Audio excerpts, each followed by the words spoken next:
Hello, this is Tina with Eclectic Treasure Hunter, and today I want to talk about online auctions. Well, primarily online auctions, but I do want to insert a little bit about on-site auctions as well and estate sales. And first and foremost, I want everybody to know this is not I'm not mad at online auctions or auctions. I love them. I think they've had a really, really tough time this last year and a half because of the COVID. They've done everything they could to keep in business. I love going to auctions. I love participating and going to estate sales, and I will continue to do so. But there are some things about auctions that I think everybody needs to, it's either etiquette 101 or just buyer beware kind of situations that we kind of get ourselves caught up into. And most of the time it's our own fault, or it's the fault of other auction goers or participants. It's usually the auction or the estate planner has no control over some of the actions of others. So I just want to get that out of the way. This is by no means that, oh my gosh, I'm bashing that industry, because I love the industry. So let me get down to it. The first thing I want to talk about was I was just at an an on-site auction. And most people, I think, do this, that go there, that especially as a reseller, things are sold in lots. And sometimes these lots are multiple boxes or containers or whatever, or multiple things in a lot. And so we'll go there and we will check out these lots, check for damage, check to make sure the item is what we thought the item was, and make sure that it's up to the quality or whatever that we were expecting, and kind of get a good look at things and where things are at. And then we'll mark on, like I'll use my auction card and mark on the back of it, lot number 101 has a Fenton vase in it, and this is, sometimes I'll even write like what I kind of max want to bid on it, not always.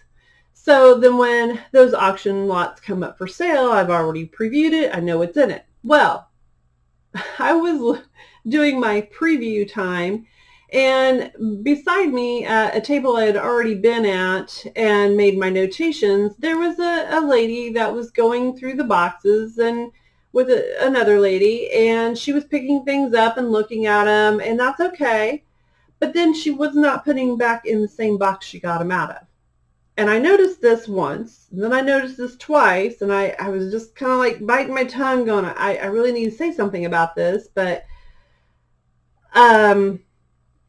luckily, kind of the lady that was with her kind of said, oh, didn't that come out of this box over here? And the lady goes, oh, well, that nobody's bid on them, it doesn't matter, they can go back in whatever box.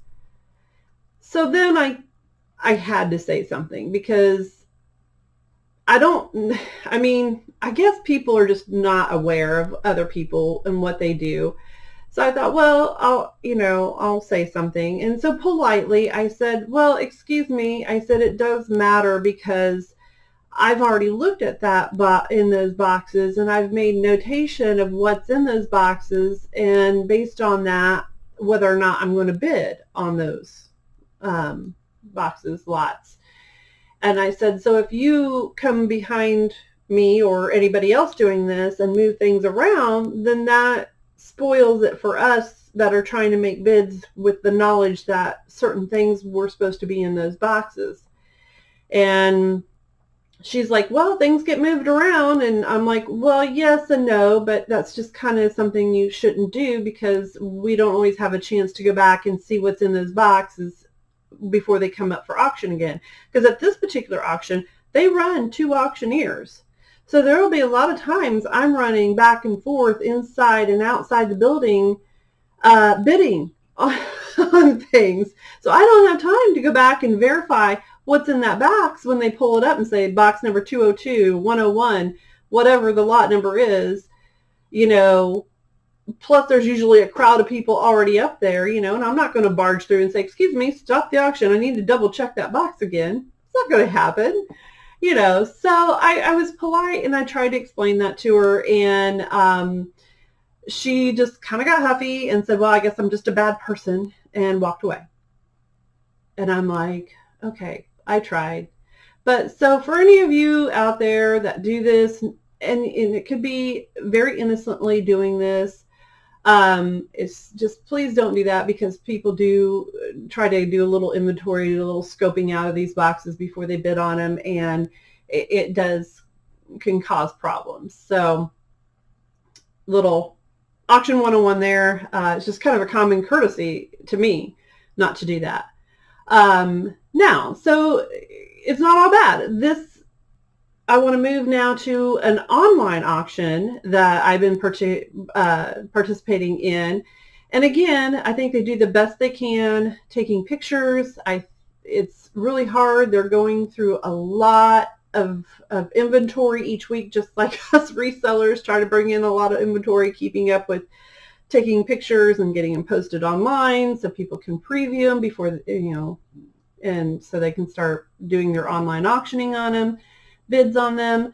So I did get some lucky things. I thought this was Fenton. I'm still 100% sure it is Fenton, but it was in with this beautiful Fenton piece that is marked Fenton, and so I did really well at that. I got another Fenton piece. Again, the picture didn't say it was Fenton. They didn't mention in the description it was Fenton.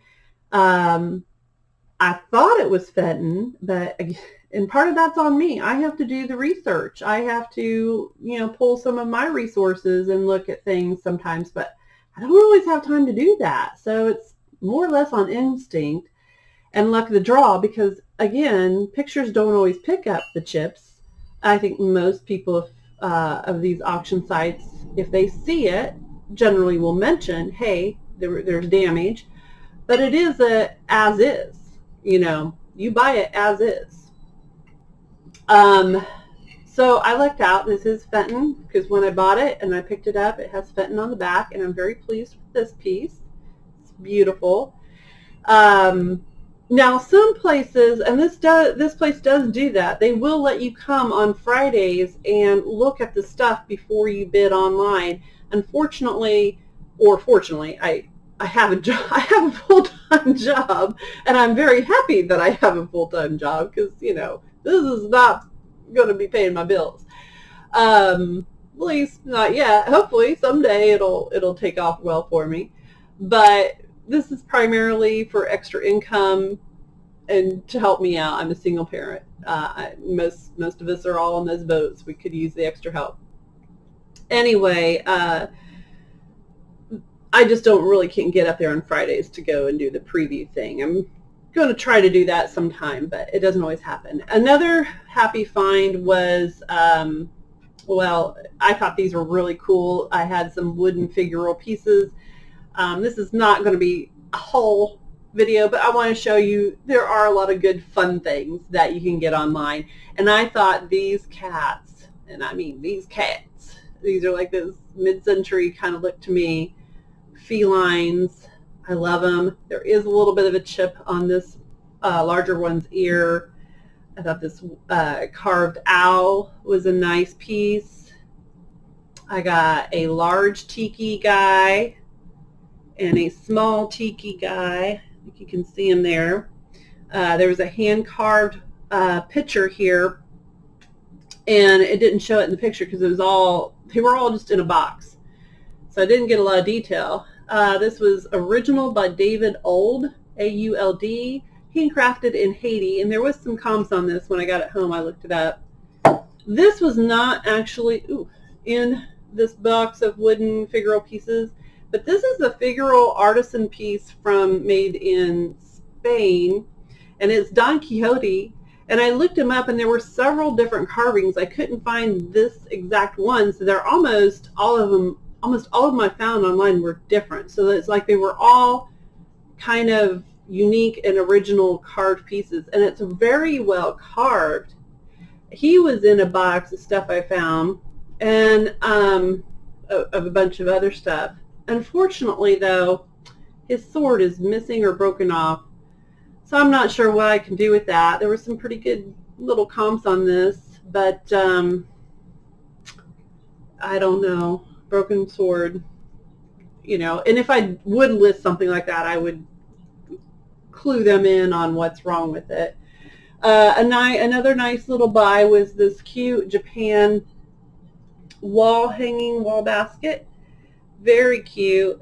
These are all kind of smoothish. There's a little bit of a standout, but they're not like the Capodimonte flowers, which is good because they probably would have all been broken off otherwise. But really pretty wall pocket. So with that being said, there are really some good things you can find online. These were some of the chalkware Dutch figures, and these are the Miller Studio 1964. My dog just decided she was going to chow down in there, so she's just hungry. I might have to stop this video and put some more dog food in there. She's really searching. So those were cute and really good condition. There is a little bit of wear on this. Sorry, my big fat hands in the way. On it right here. And it's chalkware from 1964. So, or that's when the mold was. So, happy things, but then we kind of get into some of the ugly, and there's a few uglies in here. And this is where I think we've all been there as resellers. We get stuff, and especially on an online auction, we pick it up and we're like, what the heck were we thinking buying this, you know? So I was a little disappointed in this because this was supposed to be a lot, and they didn't show the inside of these boxes. It just said it was a lot of hen and nest and dog and basket, rabbit and basket, mini figures, okay? And they showed one of these open, but, you know, they showed it was all, you know, full kind of thing. And so here's like the little bunny on the nest, or bunny on the basket. And they've kind of got the milk glass with some orange speckling or swirl in there. And they're very pretty and cute. And they also had the same bunny in the, oh boy, look at how dusty. Yeah, and they are dusty and crusty. These boxes are all pretty dirty. The rabbit in green and the baskets in there. And then this one also had the little dog, the little kind of terrier Scotty dog. Again, milk glass with like an orange swirling and speckling in there. So this box was pretty good. It was all full. Didn't look like anything was damaged. So I was happy with it. But when I got to the second box, I was not so happy. For one, it wasn't full, for one thing. And for another, there were some baskets, nests without their chickens, because this was the chicken bag, or a chicken without its basket. I'm not sure. These look like they were like the new stock kind of box. This one had its basket, luckily, and so did this blue one, and so did several of these others, but it wasn't a full box and it wasn't complete sets. So, buyer beware. Okay, so, and that's where it would have been great if I could have went and inspected this, but, you know, that's on me. On me, too. Now, the other kind of ugly, and again, I'm not down on this. Part of this is me because I can't get there to inspect, but part of it I feel is, doggone it, you know? This was a tote full of elephants, and this one was a Lefton elephant.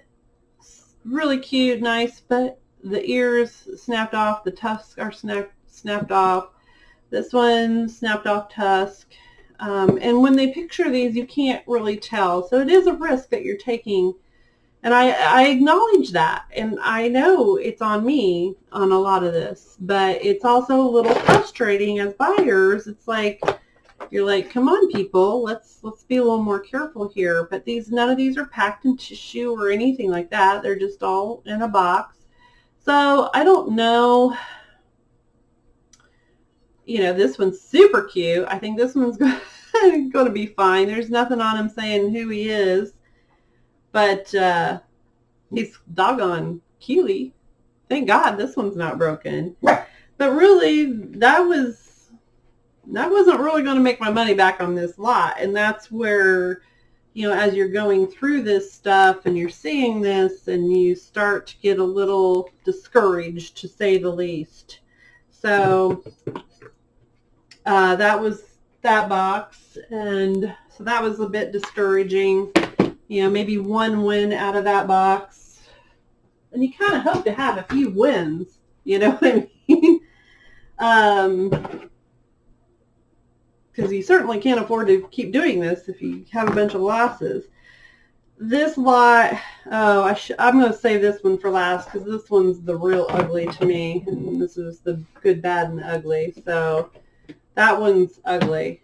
This lot over here was some figural stuff. Mostly looked like modern stuff, so I was kind of bummed about that. But I got lucky with this cute spaniel. Thought that was nice. There were some cute things in here, but nothing that's, going to be jackpot type worthy kind of thing. So, that wasn't ugly necessarily, but, discouraging a bit, discouraging. Here's something else that was a little ugly. I really love this German Shepherd in the pictures, and I did see a little chip.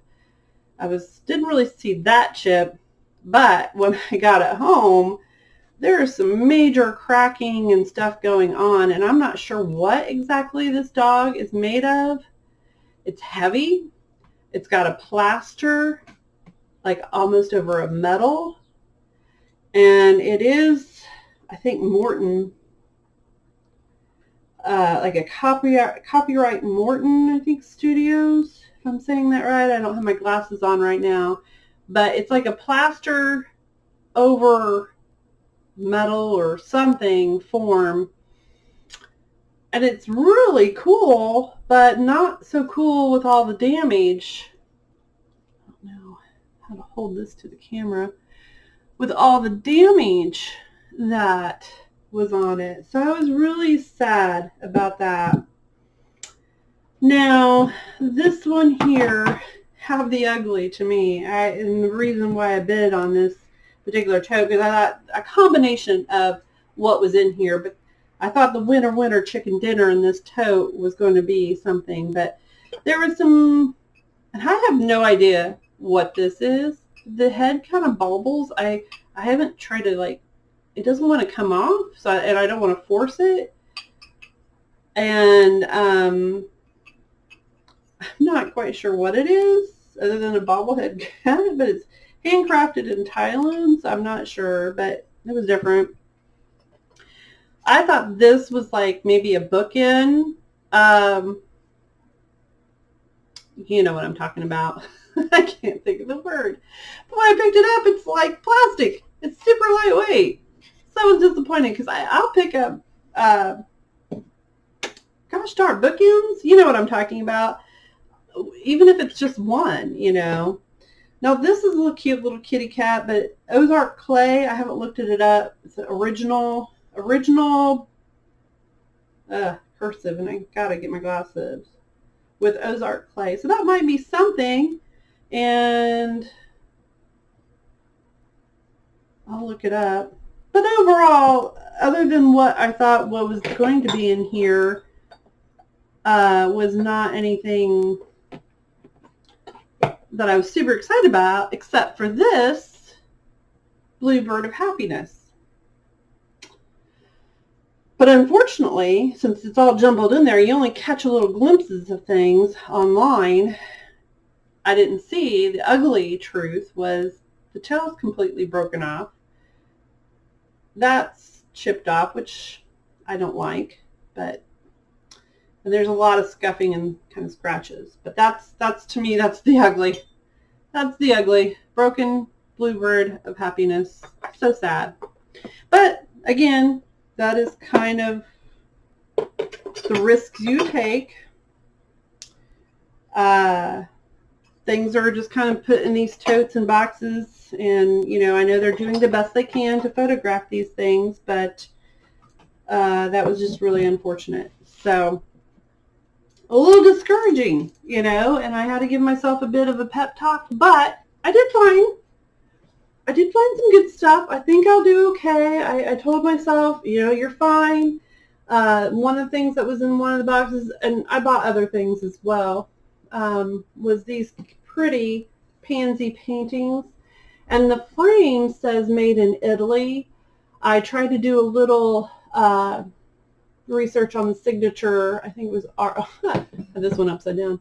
R. Ewing. Didn't really find anything, but they're on a canvas and they're gorgeous. And I hope the picture is kind of coming through a little bit on the camera. I've got the camera pretty far away from me for a couple reasons, so I could get all this out here on the table. And I have a tendency, if it's on the table, bumping it and making it shake, so I'm hoping to do a little bit better than that. Now, here's some of the things that redeem some things for me. I'll go through this really quickly. I'm not normally a candlestick person, but these were in a box of some other stuff I bought, not for the candlesticks, but you always do a little bit of research. You never know what other goodies are in there. And these, I don't have my glasses on. I think they were made in Portugal, and they were sterling silver. I looked them up. And these are selling for $18 a piece. So I was happy with that. I didn't see like any two together, so I think they were kind of averaging around $18 a piece on average on a time. And these colonial, and they are stamped on the bottom, Riley, and I looked them up. These are colonial candlesticks, and they're heavy. One has the padding on the bottom, and I'm glad actually that this one didn't, because I was able to look this up, and these are selling for $60 a pair. Hallelujah. Hallelujah. Hallelujah. That kind of saved my bacon a bit when you start to see some of these other things make up for the bad and the ugly. So take a breath, right? So that's about it. I just want to say I do enjoy online auctions and estate sales and auctions, and I will continue to go to them, but it is something that it is buyer beware. You need to do your research. You need to look at the pictures and stuff as close as you can. Hang on to that thought.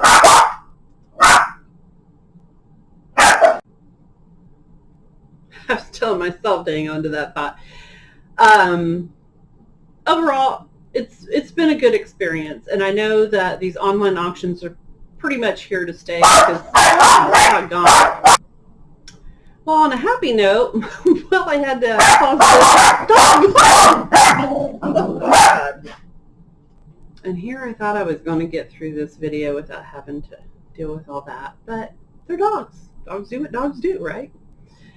On a happy note, while I was dealing with the insanity of my dogs, they have a thing about other dogs in the neighborhood. They're just dogs. My phone did it, the cha-ching, the eBay cha-ching, which is a thrill. In my book, it's not as thrilling as the thrill of the hunt. I love the thrill of the hunt and the finding of these wonderful things. But it is thrilling to hear that cha-ching of a sale, because it also is reassuring that you are finding things that people want, that people will bring into their homes. And part of my journey in this is to keep things from the landfills, to find homes for these things that deserve to still be loved and admired, whether they are chalkware, whether they are candlesticks, groovy cats, whatever. So that is thrilling to hear that. And to know that you're kind of on the right track. So that's encouraging. That is so encouraging to hear. So anyway, thank you for watching. Please like and subscribe. I really appreciate it. If you have some comments, if you have some auction tips and tricks that you want to share in the comments, I would love to hear them. I am not by no means an expert in any of this, so I'd love to have anybody share any of their stories or tricks or tips to some of these things. And keep at it, everybody. Sometimes it's discouraging, but then there's that cha-ching. There's those things that are encouraging. I've got some really nice thank yous from some people that have bought for me, and it's made it, it's been a bolster to me. So thank you very much. Please like and subscribe.